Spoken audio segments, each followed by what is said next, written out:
Bismillahirrahmanirrahim. Assalamualaikum warahmatullahi wabarakatuh. Alhamdulillah wassalatu wassalamu ala Rasulillah. Kaum muslimin, kaum muslimat yang dimuliakan Allah, kembali kita memuji dan bersyukur kepada Allah. Begitu banyak nikmat yang Allah berikan kepada kita. Alhamdulillah, mudah-mudahan dengan semua nikmat yang Allah berikan bisa menjadikan kita semakin dekat dan semakin taat kepada Allah. Salat dan salam kita berdoa kepada Allah, mudah-mudahan disampaikan kepada teladan kita Rasulullah Muhammad sallallahu alaihi wasallam. Sama-sama kita berdoa kepada Allah, mudah-mudahan nanti di akhirat kita mendapatkan syafaat dari Nabi sallallahu alaihi wasallam. Amin amin ya rabbal alamin. Kaum muslimin, kaum muslimat yang dimuliakan Allah, insya Allah pada kesempatan kali ini kita akan membahas sebuah hadis dari Nabi Sallallahu Alaihi Wasallam, hadis yang sangat penting untuk menjadi acuan dan rambu-rambu dalam kehidupan dan keseharian kita.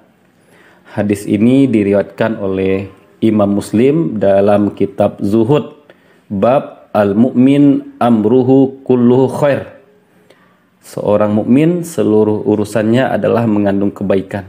Hadis ini ada di nomor 7500 di Sahih Muslim. Hadis ini diriwayatkan oleh Imam Muslim dari sahabat Suhaib bin Sinan atau yang kita kenal dengan Suhaib Ar-Rumi. Beliau memiliki kunyah Abi Yahya. Rasulullah sallallahu alaihi wasallam bersabda, "Ajabal li amril mu'min." Sangat mengagumkan, sangat menakjubkan urusan seorang mukmin. Inna amrahu kullahu lahu khair. Sungguh semua urusannya adalah kebaikan untuknya. Walaysa dzalika li ahadin illa lil mu'min. Yang demikian itu, kebaikan yang seperti itu tidak ada kecuali hanya bagi seorang mukmin. In asabathu sarra'u syakara fakana khairan lahu. Jika dia mendapatkan sesuatu yang menyenangkannya, kemudian dia bersyukur, maka itu baik baginya. Wa in asabathu darra'u sabara fakana khairan lahu. Jika dia mendapatkan sesuatu yang tidak menyenangkannya, kemudian dia bersabar, maka itu juga baik baginya. Ada beberapa poin yang ingin kita sampaikan terkait dengan hadis ini. Poin pertama yang ingin kita sampaikan adalah makna umum dari hadis ini. Nabi Shallallahu Alaihi Wasallam melalui hadis ini ingin menanamkan keyakinan ke dalam setiap diri kita bahwa semua yang Allah berikan, setiap yang Allah datangkan untuk kita adalah terbaik untuk kita. Ini yang menjadi keyakinan kita. Apa yang Allah berikan, apa yang Allah datangkan untuk kita, itu adalah hal terbaik untuk kita. Jika Allah datangkan nikmat kepada kita, atau jika kita mendapatkan nikmat, kemudian nikmat tadi digunakan untuk mentaati Allah sebagai bentuk syukur agar nikmat ini bertahan dan bertambah, maka ini baik bagi kita. Sebaliknya, jika kita mendapatkan ujian, mendapatkan cobaan, mendapatkan kesulitan, kemudian kita sabar menghadapi ujian dan cobaan ini, maka ini juga baik untuk kita. Ini makna umum dari hadis ini. Poin kedua yang juga ingin kita sampaikan, dalam hadis ini kita juga bisa melihat di antara karakter dan ciri orang beriman. Dalam hadis ini disebutkan, orang beriman itu cirinya adalah ketika mendapatkan kebaikan dia bersyukur. Ketika mendapatkan sesuatu yang tidak menyenangkan dia bersabar. Ini ciri orang beriman. Jika kita perhatikan ayat-ayat Al-Quran ataupun hadis-hadis Nabi Sallallahu Alaihi Wasallam, tentu kita akan mendapati ciri-ciri lain dari orang-orang beriman. Misalnya, di antara ciri lain orang beriman adalah tidak memberikan loyalitas kepada orang-orang yang memusuhi Allah, kepada orang yang memusuhi Rasul, kepada orang yang memusuhi orang-orang beriman. Nanti bisa kita lihat dalam surat Al-Mujadilah ayat 22. La tajidu qauman yu'minuna billahi wal yawmil akhir yuwaduna man haddallaha wa rasulahu walau kanu aba'ahum aw abana'ahum aw ikhwanahum aw ashiratahum. Kamu tidak akan mendapati kaum yang beriman kepada Allah dan hari akhir berkasih sayang atau memberikan loyalitas kepada orang yang memusuhi Allah dan Rasulnya, meskipun mereka itu adalah karib kerabat mereka. Kemudian kita juga bisa melihat di antara ciri lain orang beriman adalah mereka memberikan loyalitasnya adalah kepada orang-orang beriman. Dalam surat At-Taubah ayat 71 Allah berfirman, wal mu'minuna wal mu'minatu ba'duhum awliya'u ba'd. Orang beriman laki-laki dan orang beriman perempuan, sebahagian mereka adalah wali bagi sebagian yang lain. Mereka saling memberikan loyalitas. Kemudian kita juga bisa lihat ciri lain orang beriman adalah selalu mentaati keputusan Allah dan Rasul. Dalam surat An-Nur ayat 51 Allah berfirman, innama kana qaulal mu'minina idza du'u ila Allahi wa rasulihi liyahkuma bainahum ay yaqulu sami'na wa ata'na. Kata-kata yang terlontar dari orang beriman ketika mereka diajak kepada Allah, diajak kepada Rasul, ay yaqulu sami'na wa ata'na. Mereka akan mengatakan kami mendengar dan kami taat. Kemudian di antara ciri lain orang-orang beriman adalah ketika dibacakan ayat-ayat Allah, mereka bergetar. Ketika disebut nama Allah, ada rasa takut di dalam diri mereka. Ini yang Allah firmankan dalam surat Al-Anfal. Wa idza tuliyat alaihim ayatuhu zadathum imana. Apabila dibacakan kepada mereka ayat-ayat Allah, ayat-ayat Al-Quran, iman mereka bertambah. Ini poin kedua yang ingin kita sampaikan terkait dengan hadis ini. Sifat orang beriman. Poin ketiga yang ingin kita sampaikan dari hadis ini, dan ini yang menjadi pembahasan penting dalam hadis ini adalah terkait syukur dan sabar. Pertama kita ingin menyampaikan tentang syukur. Terkait dengan syukur ini, banyak sekali definisi yang disampaikan oleh para ulama. Nah, cuman kita ambil salah satu definisi yang disampaikan oleh Fairuz Abadi. Nah, Fairuz Abadi mengatakan yang dimaksud dengan syukur itu adalah al-i'tirafu bi ni'matil mun'im ala wajhil khudu'. Mengakui nikmat dari sang pemberi nikmat dan menggunakannya untuk tunduk dan mentaati si pemberi nikmat. Ini dia makna syukur. Mengakui nikmat, kemudian tunduk, patuh, dan menjalankan apa yang diperintahkan oleh si pemberi nikmat. Kemudian Ibnul Qayyim juga menyampaikan di antara bentuk-bentuk syukur.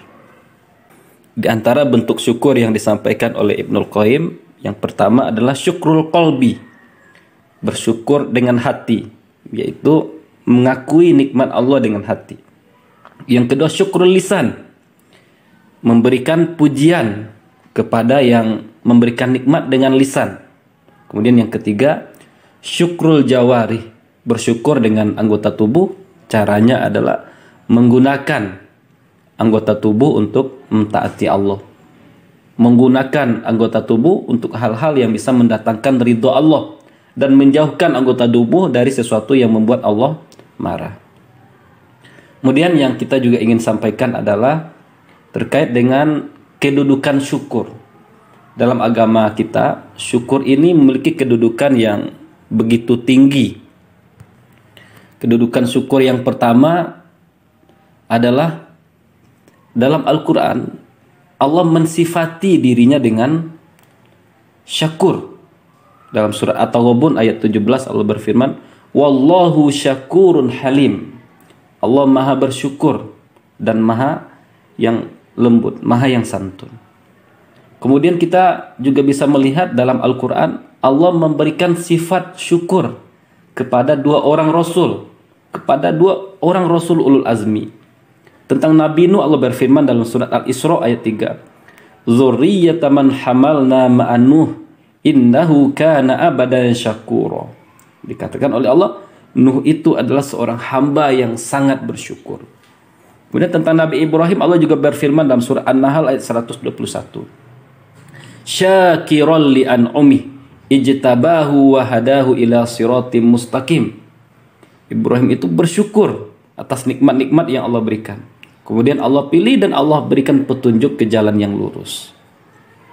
Di antara urgensi lain atau kedudukan syukur adalah syukur bisa menjadi penyebab terhindarnya seseorang dari azab. Dalam surat An-Nisa ayat 147 Allah berfirman, "Ma yaf'alullahu bi'adabikum in syakartum wa amantum." Allah tidak akan menyiksa kalian jika kalian bersyukur dan beriman. Kemudian di antara urgensi atau kedudukan syukur yang lain adalah syukur ini bisa membuat nikmat bertahan dan bertambah. Ayat ini sangat populer, semua kita hafal. Dalam surat Ibrahim ayat 7 Allah berfirman, "La in syakartum la azidannakum." Jika kalian bersyukur, aku kata Allah akan menambah. Kemudian yang ingin juga kita sampaikan terkait dengan syukur ini adalah bagaimana cara kita, bagaimana langkah untuk menjadi pribadi yang bersyukur. Langkah pertama untuk menjadi pribadi yang bersyukur adalah dengan cara mengingat-ingat dan menyadari bahwa syukur ini adalah perintah Allah.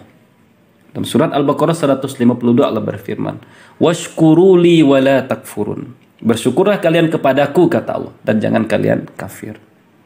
Cara kedua untuk menjadi pribadi yang penuh syukur adalah menyadari bahwa syukur itu memiliki kedudukan yang sangat tinggi di sisi Allah, memiliki kedudukan yang sangat mulia.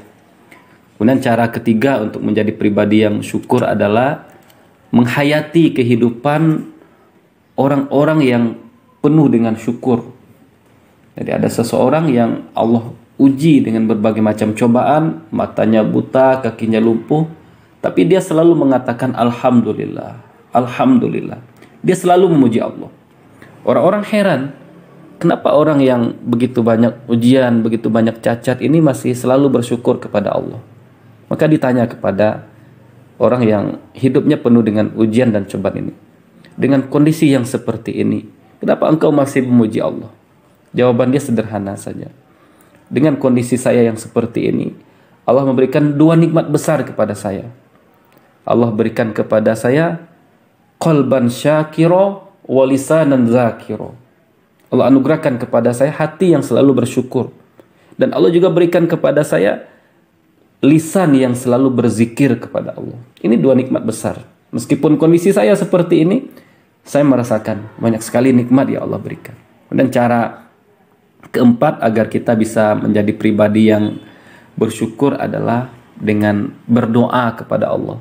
Banyak-banyak kita berdoa kepada Allah agar Allah jadikan kita orang-orang yang bersyukur.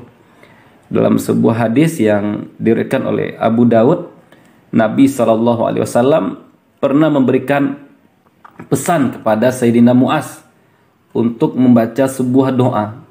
Bunyi doanya, Allahumma a'inni ala dzikrik wa syukrik wa husni ibadatik. Ya Allah, berikan kepadaku kekuatan untuk selalu ingat kepada Engkau, untuk selalu bersyukur kepada Engkau, dan untuk beribadah sebaik-baiknya kepada Engkau. Nah, inilah poin-poin penting yang berkaitan dengan syukur. Kemudian kita ingin menyampaikan beberapa poin yang berhubungan dengan sabar. Nah, banyak sekali definisi yang disampaikan oleh ulama tentang sabar. Salah satu definisi yang disampaikan adalah apa yang disampaikan oleh Ar-Raghib Al-Asfahani. Beliau mengatakan yang dimaksud dengan sabar, habsun nafsi ala ma takrah ibtigha wajhillah wa tam'an fi mardati. Menahan diri dari sesuatu yang tidak disenangi untuk mencari dan mengharapkan keridhaan dari Allah. Kemudian kita juga bisa melihat bagaimana para ulama membuat tingkatan-tingkatan kesabaran. Nah, yang pertama, kesabaran dalam ketaatan. As-sabru ala ta'ah. Tingkatan pertama. Kemudian ada lagi tingkatan yang lain, as-sabru an ma'siyatillah. Bersabar dalam menahan diri untuk tidak bermaksiat kepada Allah. Dan yang ketiga adalah as-sabru ala qadri wa qada'illah. Bersabar dalam menerima setiap takdir dan keputusan yang diberikan oleh Allah. Nah, ini dia tingkatan-tingkatan kesabaran. Kemudian kalau kita lihat lagi, kita perhatikan, ternyata kesabaran ini mendatangkan faedah dan manfaat yang begitu banyak. Di antara manfaat dan faedah kesabaran adalah Allah mencintai orang-orang yang bersabar. Artinya kesabaran mengundang rasa cinta dari Allah. Dalam surah Al-Imran 146. Wallahu yuhibbus sabirin. Allah mencintai orang-orang yang bersabar. Dalam surah Al-Baqarah 153 Allah juga berfirman, Innallaha ma'as sabirin. Allah bersama dengan orang-orang yang bersabar. Kemudian sabar juga menjadi penyebab mendapatkan ampunan dan sebab datangnya hidayah dari Allah. Surah Al-Baqarah Allah berfirman 156, Wabashiris sabirin alladzina idza asabathum musibatun qalu inna lillahi wa inna ilaihi raji'un ulaika alaihim salawatun min rabbihim wa rahmah wa ulaika humul muhtadun. Berikanlah kabar gembira kepada orang-orang yang sabar, yang ketika musibah datang kepada mereka, mereka mengatakan kita milik Allah dan kita akan kembali kepada Allah. Mereka mendapatkan doa dan rahmat dari Allah. Wa ulaika humul muhtadun, dan merekalah orang-orang yang mendapatkan petunjuk. Manfaat lain dari sabar adalah sabar bisa menyelamatkan seseorang dari tipu daya dan makar musuh. Surat Al-Imran 120 Allah berfirman, Wa in tasbiru wa tattaqu la yadurrukum kaiduhum syai'a. Jika kalian bersabar dan bertakwa, maka segala tipu daya mereka tidak akan memudaratkan kalian, tidak akan mendatangkan bahaya bagi kalian. Dan di antara manfaat lain dari kesabaran adalah Allah akan mengukuhkan eksistensi. Allah kukuhkan eksistensi orang-orang bersabar dalam kepemimpinan. Ini ayat ini sangat populer. Surat As-Sajdah ayat 24. Wa ja'alna minhum a'immatan yahduna bi amrina lamma sabaru. Dan kami jadikan di antara mereka pemimpin-pemimpin yang mendapatkan atau yang mengambil petunjuk dengan perintah kami, dengan urusan kami, tatkala mereka sabar. Siapa yang sabar, Allah akan kukuhkan eksistensi mereka. Kemudian selanjutnya kita ingin sampaikan apa saja langkah untuk menjadi pribadi yang penyabar. Langkah yang pertama adalah kita mesti ingat-ingat bahwa salah satu nama Allah adalah As-Sabur. Allah adalah Maha Penyabar. Nanti kita lihat dalam sebuah hadis dikatakan dalam hadis qudsi, tidak ada seorang pun yang lebih penyabar dari saya, kata Allah. Hamba-hamba mengatakan saya punya anak, kata Allah, namun saya tetap berikan rezeki kepada mereka. Namun saya tetap berikan kesehatan kepada mereka, kata Allah. Bukti lain Allah Maha Penyabar adalah begitu banyak dosa dan maksiat yang dilakukan oleh para hamba, tapi Allah tidak langsung menurunkan azab kepada mereka. Allah tetap berikan rezeki kepada mereka. Dan cara lain untuk bersabar yang kedua adalah kita menyadari bahwa bersabar ini adalah perintah Allah. Ya ayyuhalladzina amanusbiru wasabiru. Wahai orang-orang beriman, kata Allah, bersabarlah kalian. Kalau orang beriman ketika diperintahkan oleh Allah, mereka tentu akan laksanakan. Mereka eksekusi perintah Allah. Diperintahkan untuk bersabar, mereka akan bersabar. Kemudian cara ketiga agar kita bisa menjadi pribadi penyabar adalah menyelami kehidupan para nabi yang penuh dengan kesabaran. Banyak banget kita membaca kisah bagaimana para nabi didustai oleh kaumnya. Bagaimana para nabi mendapatkan ujian sakit dari Allah. Kita lihat Nabi Ayub. Kemudian kita lihat lagi bagaimana Nabi Yunus. Nah, dalam Surat Al-An'am ayat 34 Allah berfirman, "Walaqad kudzibat rusulun min qablika fasabaru." Wahai Muhammad, rasul-rasul sebelum engkau didustai, tapi mereka tetap sabar. Dan cara lain yang bisa kita lakukan agar kita menjadi pribadi yang penyabar adalah bergaul dan berinteraksi dengan orang yang hidupnya penuh dengan kesabaran. Dan cara lain agar kita juga bisa menjadi pribadi yang penyabar adalah dengan banyak-banyak mengingat manfaat dari faedah kesabaran. Allah mencintai orang-orang yang sabar.